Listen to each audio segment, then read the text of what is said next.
Hello friends, જય શ્રી કૃષ્ણ. સ્વાદની સફર એની ચેનલમાં આપ સૌનું સ્વાગત છે. રક્ષાબંધનને કેટલા દિવસની વાર છે, તો ભાઈ માટે કંઈ સ્વીટ બનાવી કે નહીં? તો ચાલો આજે એક મસ્ત રેસીપી લઈને આવી છું સ્વીટની, કાજુ કતરી. પણ આપણે કાજુ કતરી છે સ્ટફ્ડ કાજુ કતરી બનાવશું. નોર્મલ કાજુ કતરી તો બધા બનાવતા હોય અને ખાતા પણ હોઈએ છીએ બારેથી લઈને. પણ exact kaju katli step by step કેવી રીતે બનાવી એ તમે આ સ્ટેપ ફોલો કરશો તો એક્ઝેક્ટ માપથી બનશે અને એકદમ ફાઇન બનશે. કાજુ કતરી બનાવવા માટે મેં અહીંયા 150 ગ્રામ છે કાજુ લઈ લીધા છે. તમારે જો ગ્રામનું માપ ન કરવું હોય તો મેં અહીંયા 1 કપ પ્લસ 1/4 કપ કાજુ લઈ લીધા છે અને એકદમ સરસ એને મિક્સરમાં ગ્રાઇન્ડ કરીને પાવડર કરી લીધો છે. હવે આપણે જે કાજુનો પાવડર બનાવેલો છે એને ઘઉંનો લોટ ચાળવાની ચાળણીથી ને ચાળી લેશું. એટલે એકદમ સરસ છે ફાઇન પાવડર છે આપણને મળશે, જરા પણ કણી વગરનો. અને ચાળવામાં જો કણીવાળો પાવડર વધારે બચે 1 વાટકી જેટલો, તો તમે એને પાછો મિક્સરમાં ગ્રાઇન્ડ કરી અને એને પાછો ચાળીને યુઝ કરી શકો છો. અને અડધી ચમચી 1 ચમચી જેવો જો કણીનો પાવડર બચે તો એ કણીવાળો પાવડર છે આપણે સ્ટફિંગમાં યુઝ કરી શકશું. એટલે એનું કોઈ ટેન્શન નથી, જરા પણ કાજુનો પાવડર છે વેસ્ટ નહીં જાય. અને બીજું કે જો તમે ડ્રાયફ્રૂટ છે એ ઘણા લોકો છે ફ્રીઝરમાં સ્ટોર કરીને રાખતા હોય છે.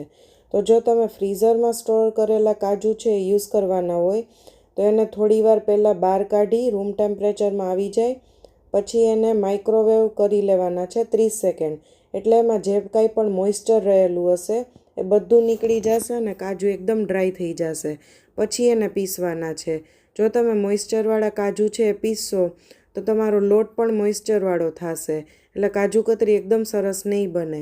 એટલા માટે આપણે મોઇસ્ચર કાઢી અને પછી કાજુનો પાવડર બનાવવાનો છે. હવે મેં કાજુના પાવડરમાં છે 1/4 કપ જેટલો મિલ્ક પાવડર એડ કરી અને એકદમ સરસ રીતે એને મિક્સ કરી લીધું છે. હવે આપણે સાઈડમાં એક તારની ચાસણી બનાવી લેવાની છે. તો એના માટે મેં એક પેનમાં છે 100 ગ્રામ ખાંડ લઈ લીધી છે અને ખાંડ ડૂબે એટલું પાણી લઈ લીધું છે. હવે ગેસની ફ્લેમ ઓન કરી અને એને એકદમ સરસ ચલાવતા રહેશું. એટલે એક તારની ચાસણી થાય ત્યાં સુધીને આપણે એને ચલાવતા રહેવાનું છે. આ ચાસણીમાં છે જો તમારી ખાંડ ચોખ્ખી ન હોય તો તમે ચાસણી બનવા આવે ત્યારે 1 થી 2 ચમચી જેટલું દૂધ નાખશો તો જે કાંઈ પણ ખાંડનો બગાડ હશે એ બધો ઉપર આવી જશે, એટલે તમે એ કાઢી શકશો. પણ અમારી ખાંડ છે એકદમ સરસ ચોખ્ખી હોય છે એટલે મેં એમાં દૂધ નાખેલું નથી. હવે જો એક તારની ચાસણી છે બની જાય પછીને આપણે ગેસની ફ્લેમ બંધ કરી અને પછી આપણે જે આ કાજુના પાવડર અને મિલ્ક પાવડરનું મિક્સચર બનાવેલું હતું એ એડ કરી દેશું અને પછી એને ચાસણી સાથે એકદમ સરસ મિક્સ કરી પછી જ ગેસની ફ્લેમ ઓન કરવાની છે. ચાસણી છે એ એકદમ ઇઝી છે બનાવવી. તમે ચાસણી હાથેથી જ તાર જોઈને બનાવી શકો છો. પણ હા, 1 તાર કરતાં વધારે આકરી ચાસણી બનાવવાની નથી, એનું ખાસ ધ્યાન રાખવાનું છે. અહીંયા મેં 150 ગ્રામ કાજુ લીધા હતા તો સામે મેં અહીંયા 100 ગ્રામ ખાંડ લીધી છે. આ મેજરમેન્ટ છે પરફેક્ટ છે. તમે જો વધારે શુગર ખાતા હોય તો તમે 125 ગ્રામ છે ખાંડ લઈ શકો છો, વધારે ગળ્યું ખાતા હોય તો. પણ આ છે પરફેક્ટ મેજરમેન્ટ પ્રમાણે તમારી છે એ કાજુ કતરી બનશે. હવે જો એકદમ સરસ છે એ ચાસણી અને કાજુના પાવડરનું મિક્સચર છે મિક્સ થઈ જાય પછીને જ ગેસની ફ્લેમ ઓન કરશું અને એને 4 થી 5 મિનિટ માટે એકદમ સરસ હલાવતા રહેશું. પછી મિક્સચર છે એકદમ સરસ પેન છોડવા માંડે એટલે આપણે એમાં 2 ચમચી છે ઘી એડ કરવાનું છે અને ઘી એડ કર્યા પછીને આપણે 1 થી 2 મિનિટ માટે આપણે એને ચલાવતા રહેશું અને પછીને આપણે એ મિક્સચર છે એ 1 થી 2 મિનિટ ગેસની ફ્લેમ બંધ કરી અને પેનમાં એમનેમ રાખી અને પછી બીજા લુયામાં આપણે ટ્રાન્સફર કરી દઈશું, જેથીને એની પ્રોસેસ છે એ ત્યાં સ્ટોપ થઈ જાય. જો તમે જે પેનમાં કાજુ કતરી બનાવેલી છે એ જ પેનમાં એમનેમ રાખશો તો એની પ્રોસેસ છે, કારણ કે એ પેન ગરમ હશે એટલે એની પ્રોસેસ છે એમનેમ ચાલુ રહેશે. એટલે એ પેન પ્રોસેસ છે એ સ્ટોપ કરવા માટે આપણે એ મિક્સચરને બીજા બાઉલમાં શિફ્ટ કરી દઈશું.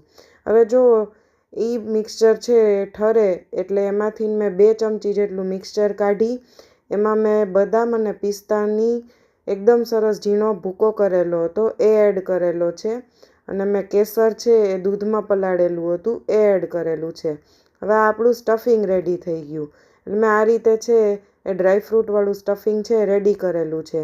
એમાં જે આપણો આ કાજુ કતરીનો લોટ હતો એ 2 ચમચી એડ કરેલો છે બાઇન્ડિંગ માટે.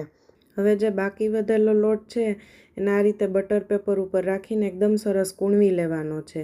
આ લોટને તમે ડાયરેક્ટ કૂણવશો ને તો હાથમાં ચોંટશે, એટલે મેં બટર પેપર ઉપર રાખીને કૂણવી લીધો છે. એકવાર કૂણવાઈ જશે ને પછી નહીં ચોંટે હાથમાં.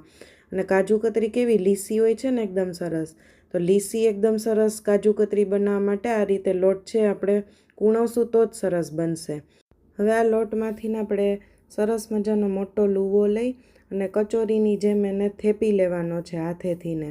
અને પછી વચ્ચે ખાડો કરી અને સરસ આપણો ડ્રાયફ્રૂટ જે આપણે મિક્સચર બનાવેલું હતું એનો સરસ મોટો બોલ બનાવી અને આપણે વચ્ચે મૂકી અને એને પેક કરી દેવાનું છે.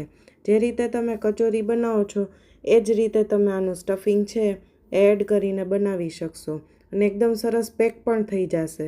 જો તમારો કાજુનો લોટ છે પરફેક્ટલી કૂક થયેલો હશે તો આ છે એકદમ ઇઝીલી થઈ જશે. જો છે એકદમ સરસ પેક થઈ જશે. તો બસ હવે એને બોલ બનાવીને જરાક હાથેથીને દબાવીને થેપી લેશો એટલે બસ તમારી એક કાજુ કતરી બની ગઈ.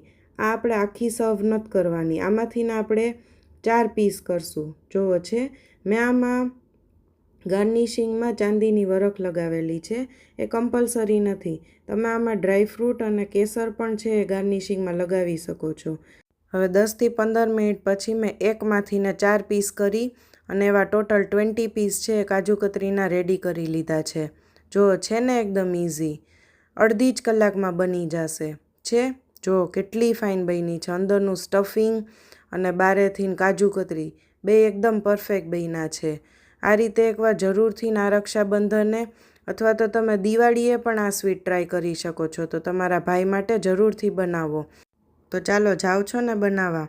ઘરની મીઠાઈ પણ દેખાવમાં એકદમ એક્સપેન્સિવ. તમારા ભાઈને બહુ જ ભાવશે.